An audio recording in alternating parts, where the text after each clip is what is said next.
It is said, and it was said actually by Australia, the Child Watch organization, that the most common sex tourists are Americans. And we didn't like that, but it might in fact be true. But the reason that the international community feels that the most common sex tourists are Americans is because of our Megan's Law, our sex offender registration process. Sex offenders would rather leave our country in order to have sex with children and go to a country that doesn't have laws that protect children than get caught sexually offending against other children in our country. So that is why many international communities feel that the most common sex tourists, based upon what they see in their country, especially those third-tier countries, those countries that don't have any laws at all, that are proactive or reactive and save children. Those countries are cited in the Trafficking in Persons report that comes out in August every year from the State Department.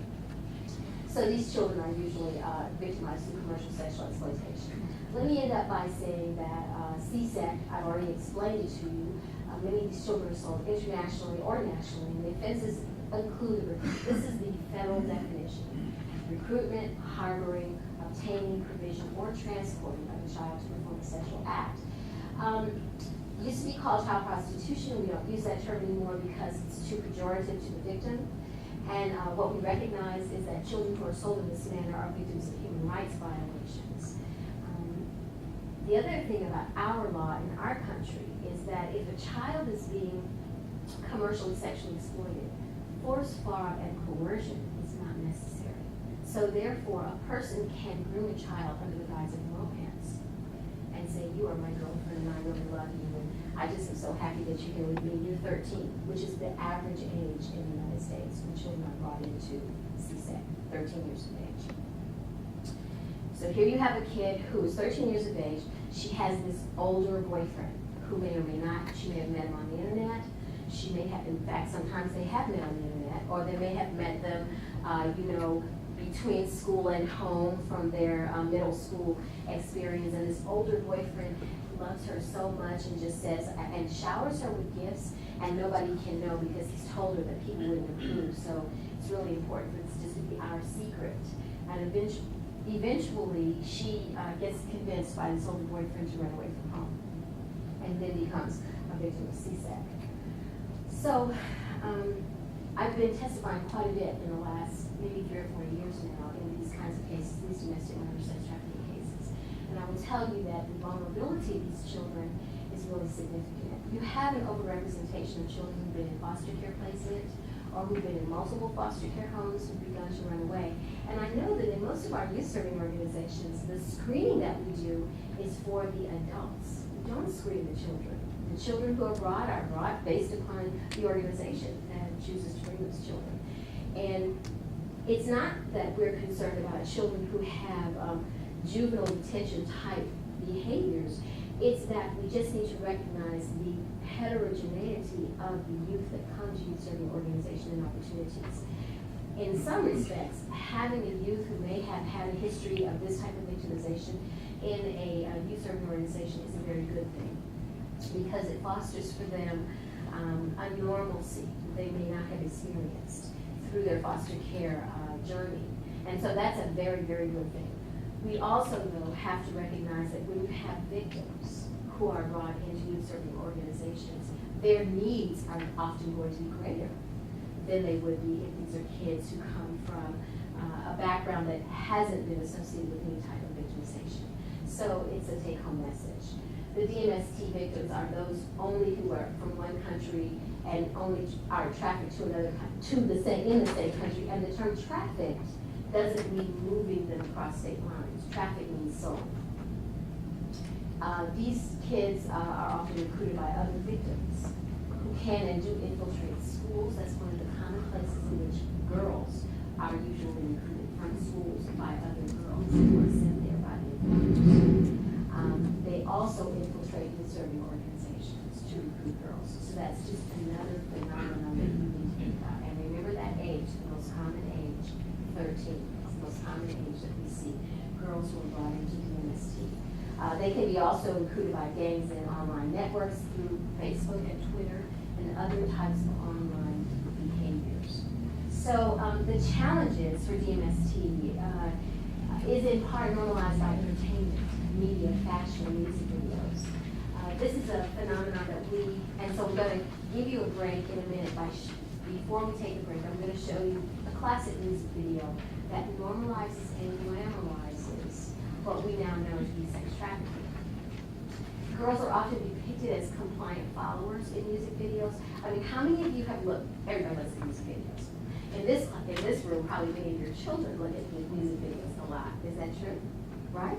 Yeah. And we kind of just ignore them. You know, we just may like the beat, and we may hear it on our satellite radio because our children insist that we have that on when they're riding with us. Oh, I want to hear that song. Or worse, our children in the back seat with their headphones. We have no idea what they're listening to, right?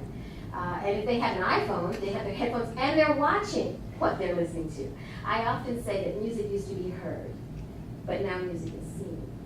And that's a really big difference about music today as compared to how it used to be. Boys and men are often promoted as exerting power and control, and there are a lot of misogynistic behaviors and themes in these types of music videos. And many of these entertainers become real life role models to our kids. So I'm going to show you now a music video that depicts this pretty well. And I think that shows this music video fits the next slide because I was testifying in a court case.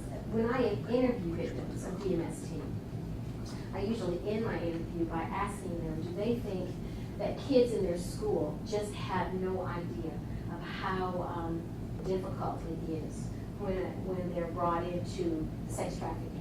And I would say almost 100% of the victims that I've evaluated have said yes. They have no idea, and these music videos, they make it seem like you're just going to be pretty and glamorous and you can dance.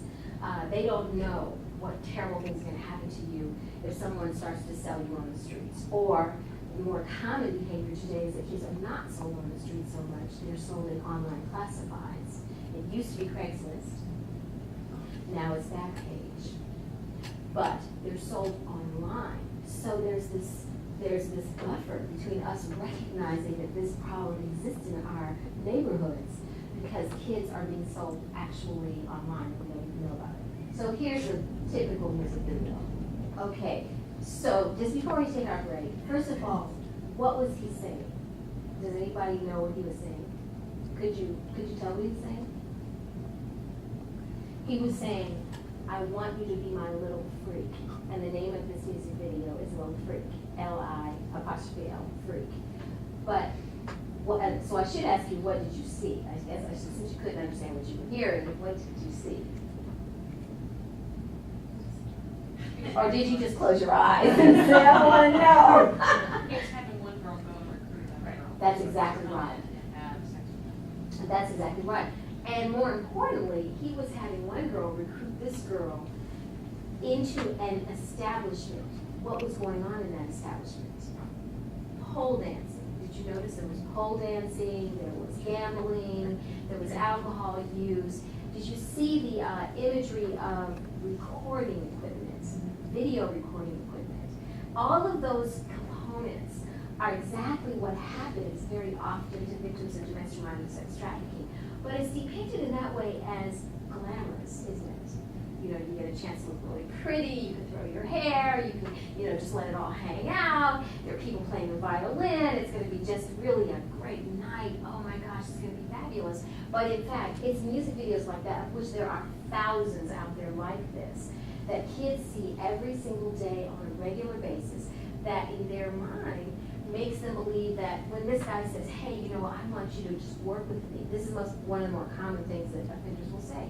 I'd like to help you get a job. You're 13, you're living in this homeless shelter down here in this downtown Anchorage where I'm going in 2 weeks. I've been to this particular very good homeless shelter where the most common thing that happens is those girls get recruited from that homeless shelter at the age of 12 and 13 or so by offenders. So recognize that when you have a youth-serving organization, all kinds of kids may be coming into an organization with all kinds of value systems that are, in fact, highly influenced by what we have in our society, by the media that we have in our society. The American Psychological Association has already published 3 versions, they keep updating it, of a task force report called The Sexualization of Girls. The most recent one came out in 2010. It's a 136-page report looking at more than 300 studies of how it is that in our country we are sexualizing children, but especially girls, to younger and younger and younger ages, which is why parents have such angst when they just try to take their children shopping for clothes and can't find clothes that are not sexually provocative. This is just another component.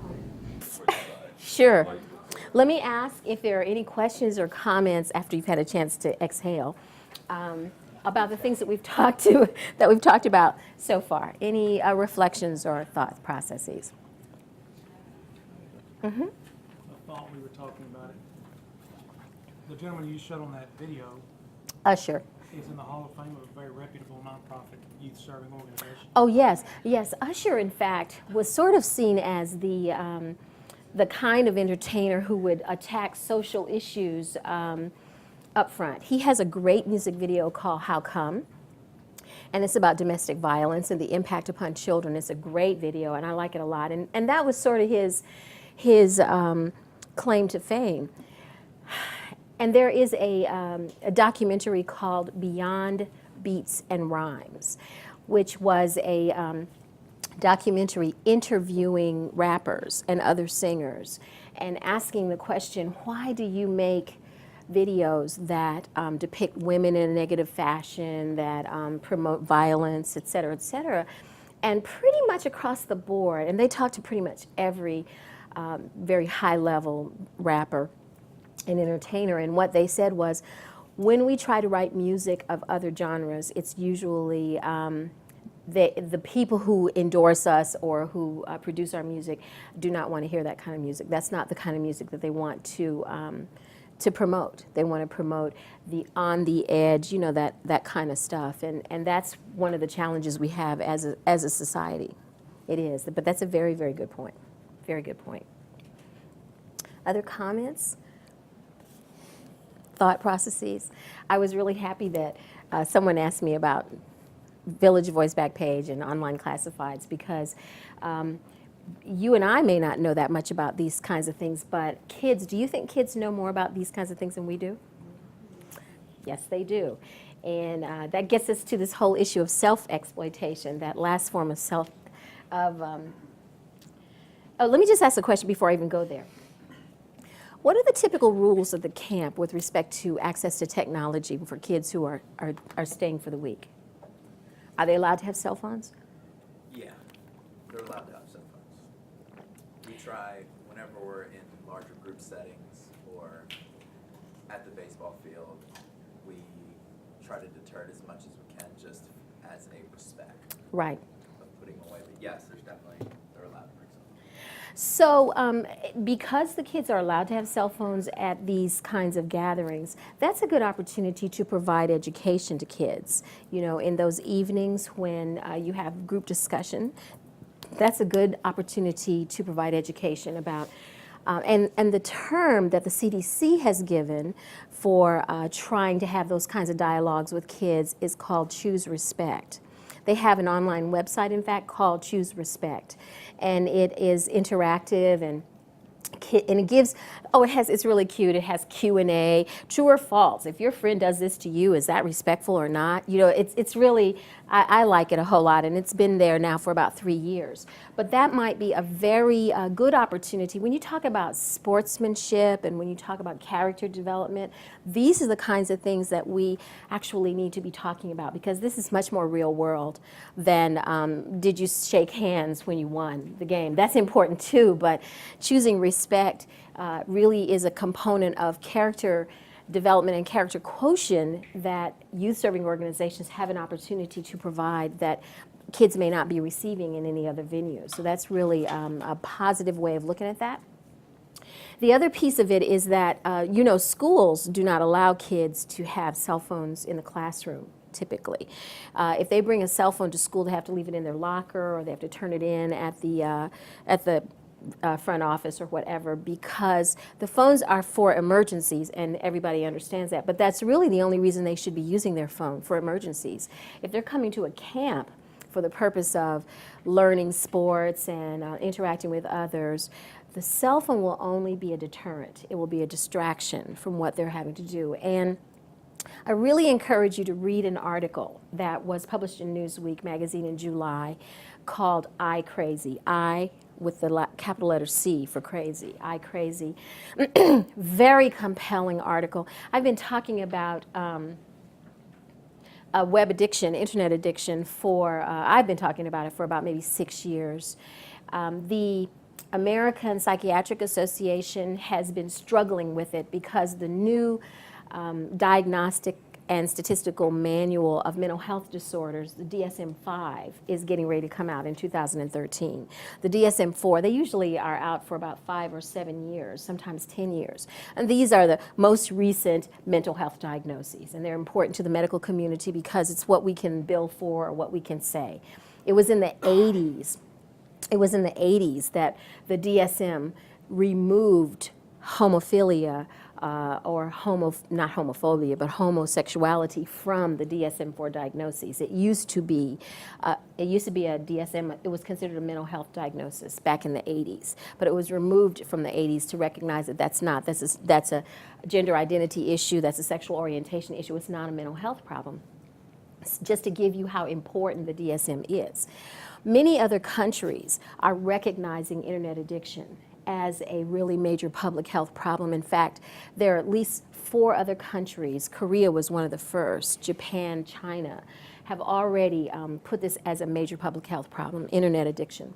And you will, I can assure you, have kids who are going to come to camps who are internet addicted, who typically are spending 5 to 7 hours a day on the internet. And they will use their cell phones if they have access to it on their cell phones. So keep that in mind. It's a wonderful, rich area for you to be thinking about.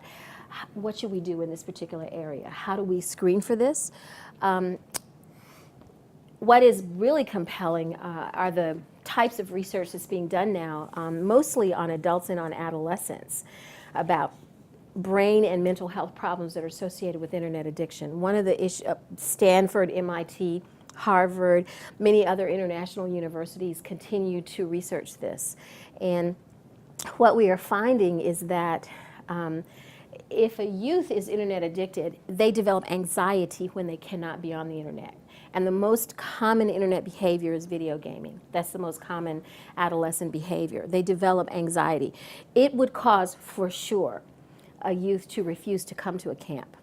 If they actually had to think that they could not play their video game for a whole week, they would absolutely refuse. That's the kind of addictiveness that we are seeing. So I encourage you to read that particular article. It starts out about an adult who becomes psychotic when a small video he made got put on YouTube, and then all these people were blogging in about what a great video it was, and he just couldn't stop reading the blogs. You know, he couldn't go to sleep because he constantly wanted to keep, and after 4 days and about 2 hours of sleep in 4 days, he became psychotic. And he still has mental health problems related to that. Psychosis can definitely occur. Let me ask one other question. Do you have kids? I'm sure you do. I would assume that you have kids who come to your camps who have developmental disorders, particularly high-functioning autism. Do you know? I can answer yes for you. I can answer yes for you. Autism is the most common developmental disorder now in the United States and in other countries. Its most recent proposed incidence is, 1 in 88. In some places, New Jersey is 1 in 88 kids, 1 in 160, generally speaking, in the general population. And it's referred to as autism spectrum because children present in different ways. Some children present with just speech and language problems. Some children present with obsessive compulsive types of behaviors. Most children present with anxiety-related phenomenon and social skills difficulties. They are the very kind of kids that a parent would want to send to a camp, without a doubt, because you want to give these children an opportunity to socialize with other children, to learn how to take turns, to play, to tolerate losing, they are the very kinds of kids that will be in your camps. So that's another, if in your policies you don't have anything that talks about working with children that have developmental problems, but particularly autism, because autism is the most common. All of us understand intellectual disabilities and kids who may be developmentally delayed from that perspective, but kids who have tactile defensiveness, I don't want you to touch me, kids who have difficulty in communication from the perspective of I don't like that loud noise, everybody is yelling, that makes me really upset, it makes me very, it makes me just want to climb underneath the bleachers. A lot of kids will have those kinds of behaviors, and we know that kids who have disabilities, whether it's autism or anything else, are 2 to 3 times more likely to be sexually abused than kids who do not have disabilities. So thinking about your policies and thinking about how can you help make sure those children are identified and are kept safe. Many kids who have the autism spectrum disorders do not have stranger anxiety. That's another part of it. And so they are more willing to go along with what a stranger says they should do, or someone that is a chaperone. They're much more likely to do that because they don't necessarily have a good full understanding. And if you have a child that has a developmental disorder whose family has been really focused on the developmental aspect, getting speech therapy, getting OT therapy, et cetera, making sure school is meeting their needs, this is a family that may not have had many conversations with their child regarding sexual safety. That's very often because the family doesn't see their child as a desirable sexual contact.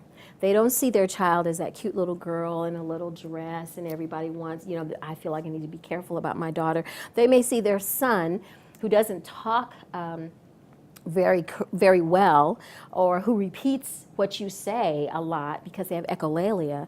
They would see, oh, I don't have to worry about it, nobody's going to try to sexually abuse my child. That's the very kind of child somebody would try to sexually abuse. So because A, they would not be likely to tell, and secondly, they would not be likely to be believed, and thirdly, the fact is, in our country and many other countries, law enforcement has a very difficult time with that kind of victim. They don't have the expertise, and so they just kind of say, well, maybe, I don't think, that kid has mental health problems. We can't believe what they're saying. They won't be found competent in a trial. So we're not going to investigate this. We're just going to tell everybody to be careful, don't let anything happen. Does that make sense? Right.